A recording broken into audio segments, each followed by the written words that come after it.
I like history. I'm a big history buff. National history, world history, cooking history, talking about food and cuisine, sports history, and something you probably thought of a lot too on a daily basis, maybe not daily, but here and there. As you go shopping, you go to the bank, go to a store, you go get a burger, look at a business name, or you look at the logo and you wonder how'd they get that business name?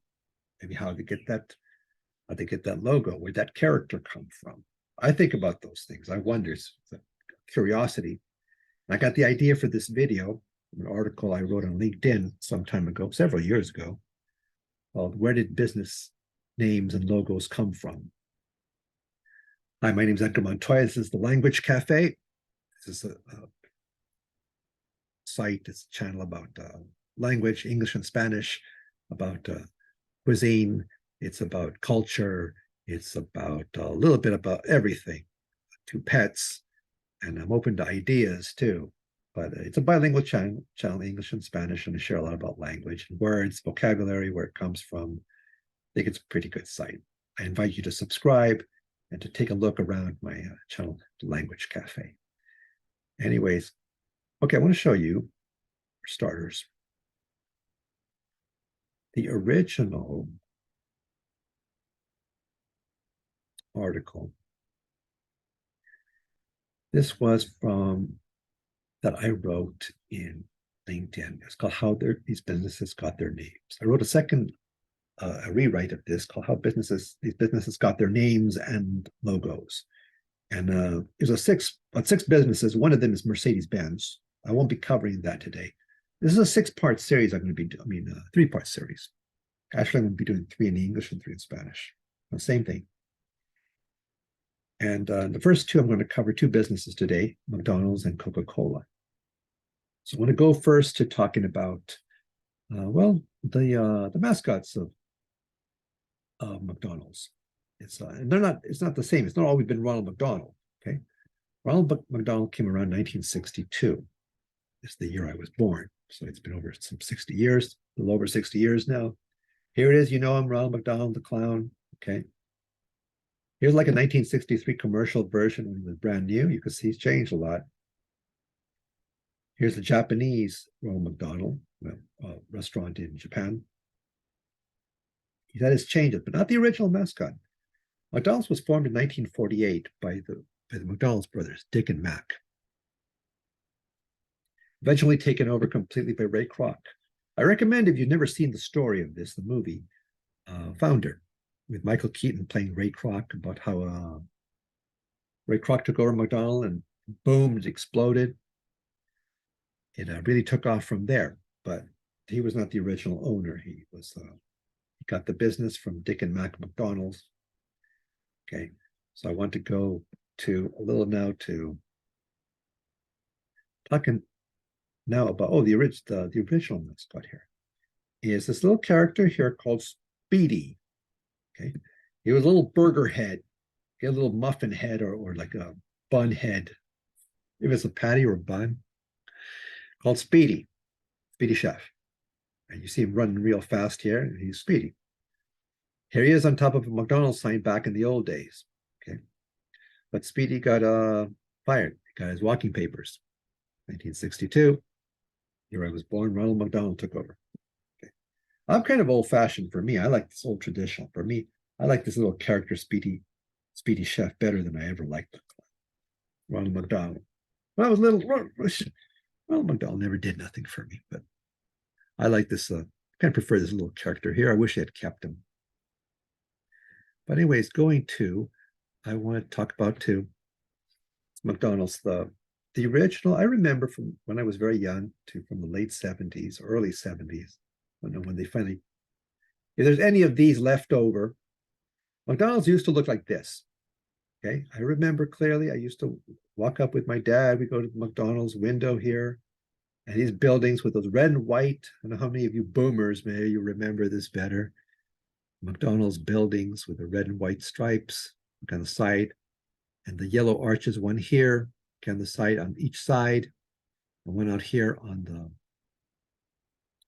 when you come into the McDonald's parking lot. Originally replaced maybe by Ronald McDonald up here. Here's Speedy. Okay. This is pretty old. And so you may think, okay, well, let me go back. Let me go back a little. You may think about the golden arches. You may think it's about those famous golden arches that they formed that, of course, the famous McDonald's yellow M. You think that may have been from originally the idea, but that didn't come together right away. What you notice first when you look at right here, okay, when you look at the famous McDonald's,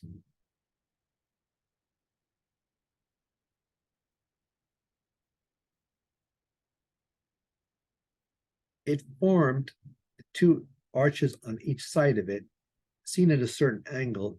People thought, hey, that's an M. Okay, that's an M. So that's where the idea came. The yellow arches, of course, you think French fries, famous McDonald's fries, which for me are not what they used to be. They're not the same. Okay. So this was the original. That's how that original that McDonald's yellow M came to being. Was they didn't think of it right away, but somebody noticed those two yellow arches formed an M. Looked at it seen from a certain angle. Okay, so as for McDonald's, yeah, you had that famous red and white walk up with the yellow arches there, and McDonald's brothers had it. Ray Kroc took over, it took off. McDonald's, named after the brothers, the famous yellow arch came from somebody noticing these two arches here formed an M. Then McDonald's. Okay, the other business I wanted to talk about today, we go to Coca-Cola. I go Coca-Cola. Okay. We all know Coke, famous red and white can, red and white with white letters, the white and that very fancy cursive writing, that script, as they call it. Okay. How did Coca-Cola come about? Coca-Cola was founded in 1886 by a pharmacist. It was invented by a pharmacist named John Pemberton. It was not originally meant to be a soft drink. It was going to be a medicine. And the two original ingredients of Coca-Cola were cola nut, high caffeine level, and cocaine. Probably a little known. I mean, it's probably not a well-kept secret.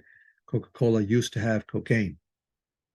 Elon Musk recently joked about, he bought Twitter. He joked he was going after Coke next, and he was going to bring the cocaine back into the Coke. Kind of a bad joke.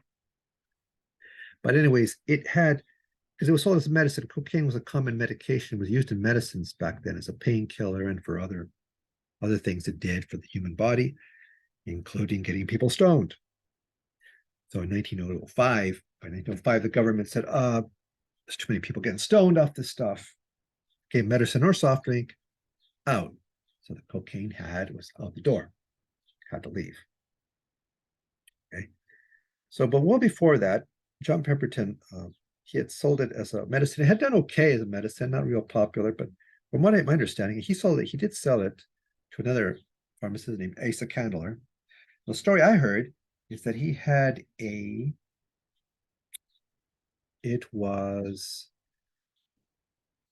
had an idea one day, or they say he didn't have enough regular water.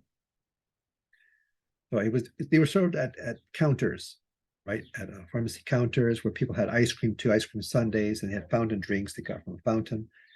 He put, the rumor has it, the story I heard, he put a club soda into that Coca-Cola syrup, and somebody tried it and said, hey, this is pretty good. You got something here. Okay. That's the story I heard. And from then it took off. Okay. People really started. It did okay as a medicine, became popular. People noticed the taste, and as a soda drink. But anyways, the cocaine was out by 1905. It became very popular, and they started popping during World War One. Factories for Coca-Cola started popping up in Europe because among the soldiers, there was a big demand for Coke. Okay. So, and as for the script, it was Mr. Pemberton hired a bookkeeper he had named Frank Robinson. And this was his writing. This is his cursive, very nice cursive. He followed a certain style. And he tried to experiment a little bit, and he tried these very two fancy C's, and it caught on, very appealing to the eye.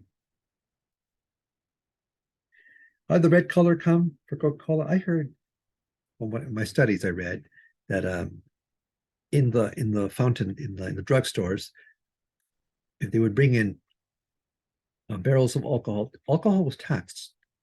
They had taxes on alcohol. Soft drinks did not have taxes. So to distinguish the two, the barrels of Coca-Cola were painted red. I heard too, although Coca-Cola says not true, that it came from a Santa Claus campaign for Coca-Cola, and Santa Claus all dressed in red. But Coca-Cola's official story as well, the barrels of Coke were painted red to distinguish so they wouldn't get taxed. So the red and white color became popular. It stuck with it. And Asa Candler bought it, Coca-Cola in 1987 for $2,300. Very cheap, huh? When he got that, he bought that, and boom, years later, it really took off. Here is some of the script way back then. Here's what Coca-Cola originally looked like a little bit there. It went from that in 1886 originally to the following year, like this, just okay, similar to today, but just black type. 1890 didn't look too good. 1891, it came to this. It was red script on white. Coca-Cola. Okay. And here's more the present style of Coca-Cola today. It came to the red label that we know today with the white on red, the classic look. Okay. And as for the Coke being gone, my mom used to joke that she swore that I was so addicted to Coca-Cola, they still must have kept some cocaine in it because I couldn't stop drinking it. Like I said, it's my one vice today. But that's how Coca-Cola came about. It's McDonald's came about, their names and their logos. And well, as for starters, McDonald's and Coca-Cola. Thank you for watching. I hope you watch the following episodes and watch more of my videos on my YouTube channel, The Language Cafe. Hope you'll watch other videos of mine in the future. Again, thanks for watching. Edgar Montoya for The Language Cafe. Thank you so much, and bye for now.